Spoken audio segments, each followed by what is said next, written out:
নিয়েছি, এর মধ্যে আমি এক এক চামচ তেল দিয়েছি। এই মশলাগুলো লাগে, ফোড়নে এই মশলাগুলো লাগে। এর সাথে ব্ল্যাক পেপারও দেওয়া যায়, মানে গোটা ব্ল্যাক পেপার খেতে করে দিতে হয়, কিন্তু বেবি খাবে বলে আমি দিচ্ছি না ব্ল্যাক পেপারটা। তো এর মধ্যে আমি অনেক গরম হয়ে গেছে, সবগুলো আমি এর মধ্যে দিয়ে দিলাম। ধনে, যেটা আখা ধনে, গোটা ধনে দিলে স্যুপের মধ্যে গন্ধটা খুব ভালো হয়, আমি জন্য গোটা ধনে দিলাম।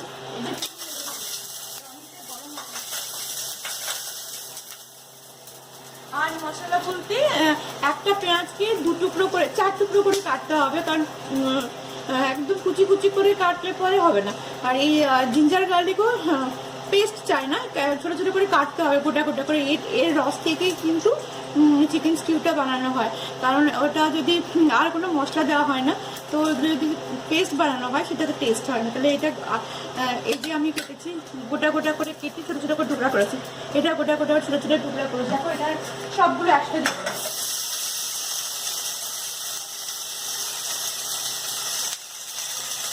সবগুলো একসাথে দিয়ে এটা 2 মিনিট মতো গ্যাস একটু কম করলাম, এটা আমি 2 মিনিট মতো ভাজবো। এখানে সবজি আছে, এটা হচ্ছে পেঁপে কেটে রেখেছি, এটা ক্যারেট কেটে রেখেছি, আর চিকেনটা লেমন দিয়ে আর নুন দিয়ে 20 মিনিট মতো আমি ওটাকে ম্যারিনেট করে মাখিয়ে রেখেছি। এটা 2 মিনিট হোক, গ্যাস বন্ধ করলাম, দিয়ে এখন 6-7 মিনিট মতো এটাকে ফ্রাই করবো মশলার সাথে। যে মশলাটা প্রথমে দিয়েছিলাম, অনিয়ন, জিঞ্জার গার্লিক আর গরম মশলা, আখা গোটা গরম মশলা, ওটা দিয়ে এটাকে কিন্তু কোনো হলুদ দিলে হবে না। এর রস থেকে জল দেবো, এর পরের আমি স্টেপটা পরে দেখাচ্ছি।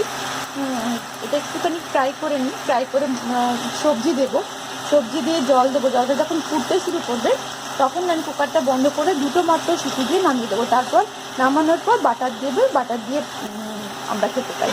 করলাম ফ্রাই করে পরিমাণ মতো জল এমন করে দিতে হবে যেন সবজিগুলো ডুবে থাকে, একটু নুন আর ব্ল্যাক পেপার দিলাম। জলটা যখন ফুটবে তখন আমি কুকারটাকে বন্ধ করে 2টো মাত্র সিটি দিতে হবে। তারপর 10 মিনিট পর খুলে বাটার দিয়ে তারপরে আমরা খেতে পারি।